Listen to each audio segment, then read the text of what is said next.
Durante 4 décadas, ele foi a definição de indestrutível. Bruce Willis não era apenas um ator, ele era uma força da natureza. Seja pendurado em um arranha-céu em chamas, salvando o mundo de um asteroide, ou enfrentando o submundo do crime com um sorriso irônico no rosto. Ele nos ensinou que, não importa o quanto apanhasse, o herói sempre se levantava. Ele sempre tinha a última palavra. Mas hoje, o homem que definiu a virilidade e a coragem em Hollywood enfrenta um vilão que não pode ser derrotado com armas, explosões ou frases de efeito. Aos 70 anos, Bruce Willis está desaparecendo diante dos nossos olhos. O que começou como sussurros preocupantes nos bastidores de filmes de baixo orçamento se transformou em uma confirmação devastadora: o diagnóstico de demência frontotemporal. Recentemente, as atualizações de sua família trouxeram o mundo de volta para a realidade cruel de sua condição. Quando sua esposa, Emma, e sua ex-esposa, Demi Moore, falam sobre dias estáveis, o público prende a respiração. Mas o que estável realmente significa quando você está perdendo a própria essência? E talvez a pergunta mais perturbadora de todas: por que Bruce continuou filmando dezenas de filmes entre 2019 e 2022, quando já estava visivelmente incapaz de decorar uma única linha de diálogo?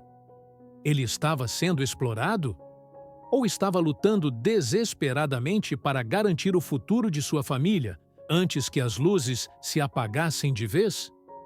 Esta não é apenas a história de uma doença. É a crônica do adeus mais longo e doloroso de Hollywood. É a história de como um menino gago encontrou sua voz, conquistou o mundo e como, numa ironia trágica do destino, o silêncio veio reivindicá-lo no final. Para compreender a verdadeira profundidade da tragédia que Bruce Willis enfrenta hoje, é preciso entender que o silêncio sempre foi o seu maior inimigo. Muito antes de Hollywood saber seu nome, Bruce já lutava uma guerra diária, apenas para se fazer ouvir. Nascido em 1955, numa base militar na Alemanha, e criado na cidade operária de Penns Grove, Nova Jersey, o jovem Bruce não era o fanfarrão confiante que o mundo aprenderia a amar. Ele era um menino sensível e terrivelmente gago.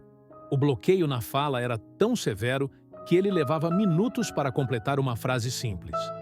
Na escola, a crueldade das crianças lhe rendeu o apelido de Buck Buck, imitando o som que ele fazia ao tentar falar. Ele vivia com medo de abrir a boca, aprisionado dentro de sua própria mente. Uma premonição assustadora do que a demência faria com ele, décadas depois. Mas o destino interveio de uma forma quase mágica. No ensino médio, ao tentar entrar para o clube de teatro, Bruce descobriu algo que parecia um milagre. No exato momento em que ele pisava no palco e assumia um personagem, a gagueira desaparecia. Completamente. Como se a máscara da atuação o libertasse de suas limitações físicas. Atuar não era apenas uma vocação, era a sua cura. Era a única maneira de sua voz fluir livremente. Ele se agarrou a isso com a força de um náufrago. Essa determinação o levou a Nova York, onde trabalhou como barman no lendário Kamikaze Club e até como investigador particular na vida real. Experiências que moldariam o charme malandro que se tornaria sua marca registrada. E quando a chance finalmente veio, em 1985, ele não apenas bateu na porta, ele a arrombou. Bruce venceu 3.000 outros atores para conseguir o papel de David Edison na série A Gata e o Rato. A química explosiva com Cybill Shepherd e seu timing cômico impecável provaram ao mundo que aquele ex-gago tinha, na verdade, uma das vozes mais rápidas e afiadas do entretenimento. Mas foi em 1988 que ele mudou a cultura pop para sempre. Na época, os heróis de ação eram montanhas de músculos invencíveis, como Schwarzenegger e Stallone. Eles pareciam deuses.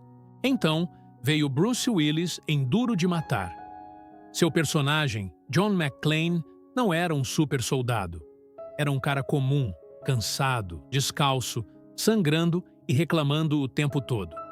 Ele trouxe vulnerabilidade para o gênero de ação.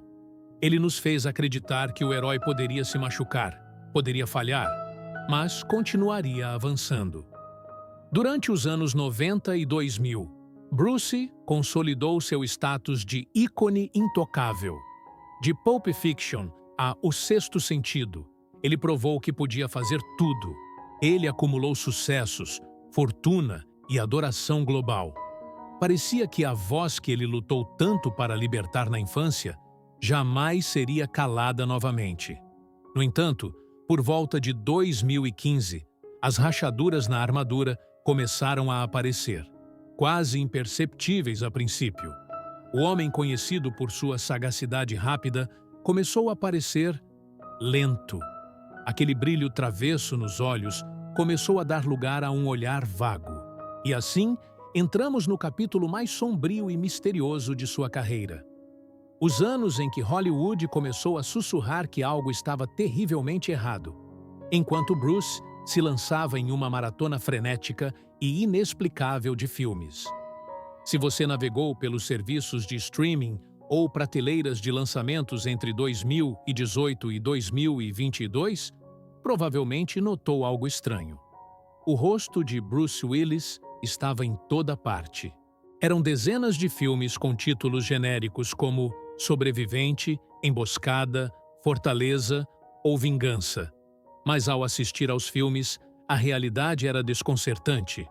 Bruce aparecia pouco, quase não se movia, e suas falas eram curtas, monossilábicas, e entregues sem nenhuma daquela energia vibrante que o tornou uma lenda. Para o público e para os críticos de cinema, aquilo parecia preguiça. O prestigiado prêmio Framboesa de Ouro chegou a criar uma categoria inteira chamada Pior Performance de Bruce Willis em um filme de 2021, zombando do que parecia ser a decadência de um ator que tinha parado de tentar. O mundo ria, acreditando que ele estava apenas vendendo o nome por dinheiro fácil. Mas, nos bastidores, ninguém estava rindo. O clima era de pânico, confusão e tristeza profunda. A verdade é que Bruce Willis estava correndo uma maratona desesperada contra o próprio relógio biológico. O que parecia ganância era, na verdade, uma operação de guerra para acumular o máximo de recursos possível, antes que ele perdesse a capacidade de trabalhar para sempre. Ele sabia, ou pelo menos sentia, que o fim estava próximo. Em apenas 4 anos, ele participou de inacreditáveis 22 filmes. O esquema era brutal. Bruce chegava ao set, trabalhava por 2 dias, gravava todas as suas cenas e ia embora com um cheque de $2 milhões. Mas aqueles 2 dias de trabalho eram um pesadelo logístico para as equipes de filmagem. Relatos de diretores, dublês e assistentes pintam um quadro de cortar o coração. Bruce já não conseguia decorar nem mesmo as frases mais simples.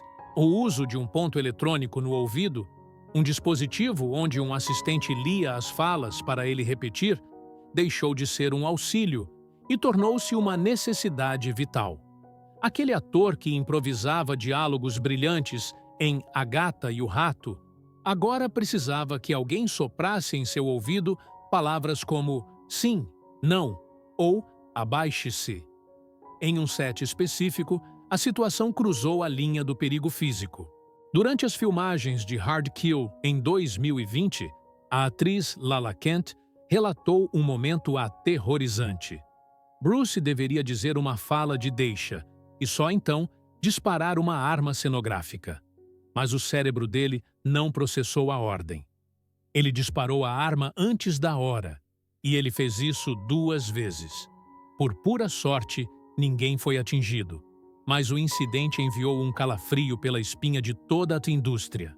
O homem que manuseava armas em filmes há 40 anos, com a destreza de um soldado, havia se tornado imprevisível.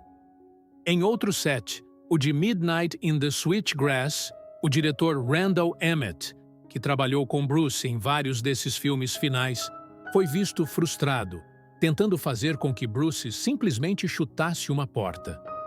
O ator olhava ao redor, confuso, perguntando baixinho: "O que estou fazendo aqui? Por que estou aqui?" Ele não reconhecia o cenário, a equipe ou o propósito da cena. Para proteger sua imagem, a equipe editava os filmes agressivamente, usando dublês de corpo para todas as cenas em que o rosto dele não aparecia, criando a ilusão de uma performance que, na realidade, mal existia. Isso levanta uma das questões mais sombrias dessa história. Hollywood explorou um homem doente? Muitos apontam o dedo para os produtores desses filmes de baixo orçamento, acusando-os de espremer até a última gota de fama de Bruce, mesmo vendo sua deterioração cognitiva.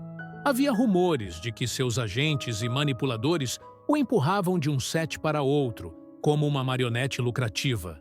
No entanto, existe um outro lado dessa moeda, um lado banhado em amor e sacrifício.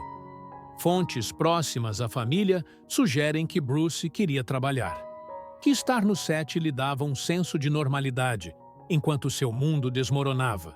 E, mais pragmaticamente, ele estava ciente de que precisava garantir que sua esposa, Emma, suas filhas pequenas, Mabel e Evelyn, e suas filhas mais velhas estivessem financeiramente seguras para o resto da vida. Cada filme ruim, cada crítica cruel, cada momento constrangedor no set era um preço que ele estava disposto a pagar por elas. Mas, em março de 2022, a corda finalmente arrebentou. A família Willis veio a público anunciar que Bruce estava se aposentando devido à afasia, um distúrbio que afeta a comunicação. O mundo parou. O Framboesa de Ouro retirou o prêmio de pior ator e pediu desculpas. De repente, todas aquelas atuações estranhas ganharam um novo e trágico contexto. Não era desleixo, era resistência. Só que a afasia era apenas a ponta do iceberg. O silêncio de Bruce escondia algo muito mais profundo e irreversível. Um diagnóstico que viria a ser confirmado apenas um ano depois, mudando para sempre a dinâmica da família e transformando o herói de ação em um paciente que precisa de cuidados 24 horas por dia. Se o anúncio da afasia em 2022 foi um choque, o que veio a seguir foi um golpe de misericórdia. Por quase um ano, a família e os fãs acreditaram que o problema estava restrito à saída da informação. Ou seja, Bruce sabia o que queria dizer, mas as palavras não saíam.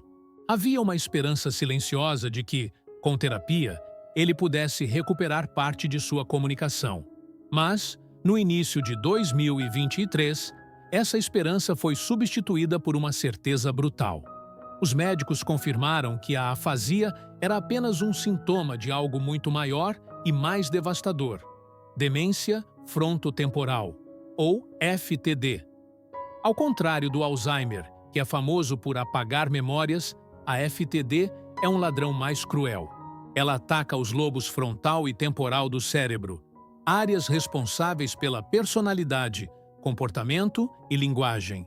Isso significa que a doença não leva apenas as lembranças de Bruce. Ela leva quem ele é. Ela rouba a empatia, o julgamento social, a capacidade de planejar e, eventualmente, a capacidade de compreender o mundo ao redor.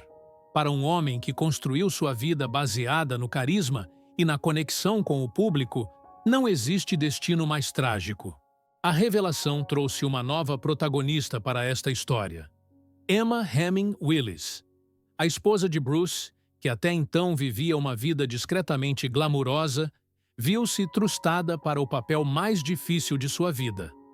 Ela rejeitou o título de cuidadora, preferindo o termo parceira de cuidados. Uma distinção sutil que destaca que ela não está apenas trabalhando para ele, mas sofrendo com ele. A jornada de Emma e das filhas não tem sido linear.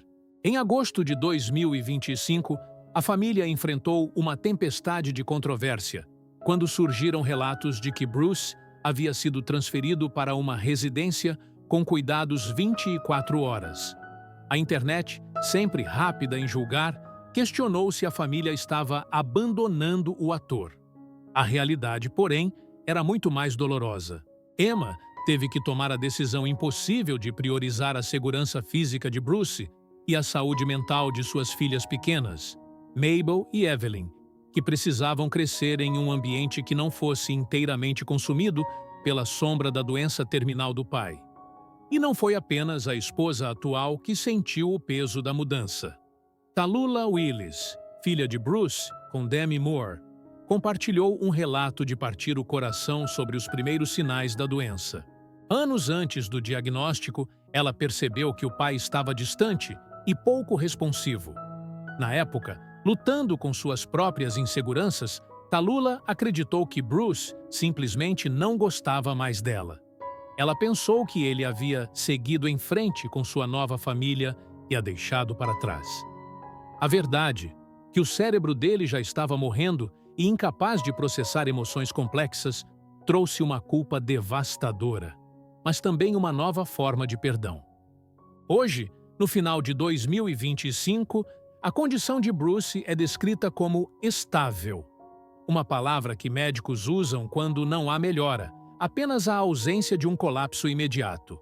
Mas estabilidade na FTD é uma ilusão. Relatos indicam que ele já não consegue formar frases completas, tem dificuldades motoras severas e, o mais doloroso de tudo, vive em um estado de entre lugares, ciente o suficiente para sentir medo, mas desconectado o suficiente para não entender completamente o porquê. Apesar disso, a família misturada dos Willis deu uma aula ao mundo sobre união. Demi Moore, a ex-esposa, não se afastou. Ela se aproximou. As imagens de Demi, Emma, as 5 filhas e Bruce juntos, celebrando feriados e aniversários, tornaram-se um símbolo de resistência. Elas criaram um escudo de amor ao redor dele, protegendo sua dignidade enquanto ele lentamente se apaga. Bruce Willis não pode mais nos contar histórias. Ele não pode mais decorar falas ou dar entrevistas. Mas sua situação atual está contando a história mais importante de todas, a de que, no final, quando a fama, o dinheiro e a força física desaparecem, tudo o que resta é a forma como você amou e foi amado. Conclusão: Bruce Willis passou a vida salvando o mundo na ficção. Ele salvou reféns em arranha-céus, impediu desastres nucleares e viajou no tempo para salvar a humanidade. Mas, em uma reviravolta que nenhum roteirista de Hollywood poderia escrever, seu ato final de heroísmo não envolve armas, explosões ou frases de efeito. Seu legado final é o silêncio. Um silêncio que está gritando por atenção para uma causa que a medicina ignorou por muito tempo. A demência frontotemporal sempre foi uma doença órfã, rara demais para atrair os bilhões de dólares em pesquisa que o Alzheimer recebe. Mas, ao revelar sua vulnerabilidade ao mundo, Bruce mudou esse jogo. O efeito Willis gerou uma explosão de interesse e financiamento para a pesquisa neurológica. Há uma esperança real despontando no horizonte. Em março de 2023, cientistas da Universidade de Sheffield anunciaram avanços promissores no desenvolvimento de um spray nasal, que poderia retardar ou prevenir certas formas de FTD e restaurar conexões neurais. Para Bruce, infelizmente a ciência correu devagar demais. É improvável que qualquer tratamento chegue a tempo de reverter o que foi perdido. Mas, para suas 5 filhas, Homer, Scout, Tallulah, Mabel e Evelyn, que podem carregar a predisposição genética para o mesmo destino, a luta do pai hoje pode significar a cura delas amanhã. Ele está, mais uma vez, se sacrificando para salvar aqueles que ama. Para nós, fãs, resta a tarefa de reajustar a forma como dizemos adeus. Não haverá um grande final cinematográfico, nem um último take glorioso. A despedida de Bruce Willis é lenta, suave e dolorosamente humana. É um lembrete de que nossos heróis não são feitos de aço, mas de carne, osso e memórias frágeis. Quando você assistir a Duro de Matar ou Pulp Fiction novamente, não veja apenas o ator durão. Veja o menino gago que encontrou coragem para falar. Veja o pai que trabalhou exaustivamente em filmes ruins para garantir o futuro da família.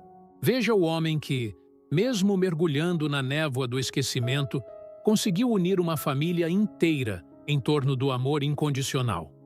Bruce Willis pode não saber mais quem ele foi para o cinema, mas o cinema jamais esquecerá quem ele foi para nós. As luzes do palco estão se apagando para ele, mas o brilho de sua estrela, cravada na calçada da fama e na história da cultura pop, permanecerá intocável. Obrigado, Bruce, por tudo.